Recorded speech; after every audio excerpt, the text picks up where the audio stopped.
2026 সালে এসেও আপনি যদি এই কাজটি ভুল করেন, আপনার চ্যানেল কখনোই ভাইরাল হবে না, র্যাঙ্কিংয়ে উঠবে না, কখনোই আপনাদেরকে শেয়ার করবে না ইউটিউবাররা। এখানে দেখেন একটি স্ক্রিনে ইউজার নেম এবং চ্যানেলের নাম একদম থাকতে হবে।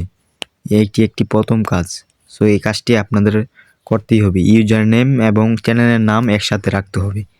এই কাজটি মাস্ট বি করতেই হবে, আপনার চ্যানেল সার্চ করলে আসবে। আপনি যদি 2026 সালে একটি ইউটিউব চ্যানেল খুলতে চান একদম প্রফেশনালভাবে, যাতে ভাইরাল হয়, তো তাহলে আজকে ভিডিওটা আপনাদেরকে দেখতে হবে। আজকে আমি দেখাবো কিভাবে একটি সেটিং করলে আপনার ফর ইউ যাবে ভিডিও, চ্যানেল একদম সার্চ করলে আসবে। আরেকটি কাজ করতে হবে চ্যানেল র্যাঙ্কিংয়ে করার জন্য।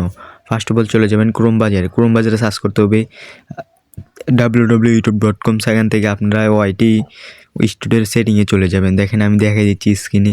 এরকমভাবে কাজটি করতে হবে। অ্যাকাউন্টে ক্লিক করবেন, ক্লিক করার পর নিউ চ্যানেল, এখানে ক্লিক করার পর এরকম ইন্টারফেস নিয়ে আসবে। এখান থেকে আপনাদের সবাই জানেন ইউটিউবার, তো এই ইন্টারফেসে আনার পর এখানে আপনাদেরকে ট্যাগ দিতে হবে ChatGPT থেকে। আপনার চ্যানেল কি রিলেটেড এরকমভাবে বলবেন, ChatGPT আপনাদেরকে ট্যাগ দিবে।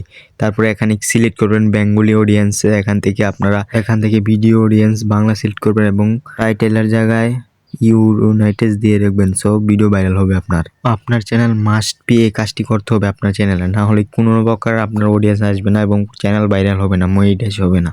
আপনি যদি কখনোই আপনি অন্যের মিউজিক, কোনো প্রকার স্কিপ, ফানি ক্লিপ ব্যবহার করেন, আপনার চ্যানেল কখনোই মনিটাইজ হবে না। 2026 সালে অন্যের মিউজিক এবং কোনো প্রকার কপিরাইট ইস্যু ব্যবহার করলে আপনার চ্যানেল কখনোই মনিটাইজ হবে না। এটা আপনি লিখে রাখেন।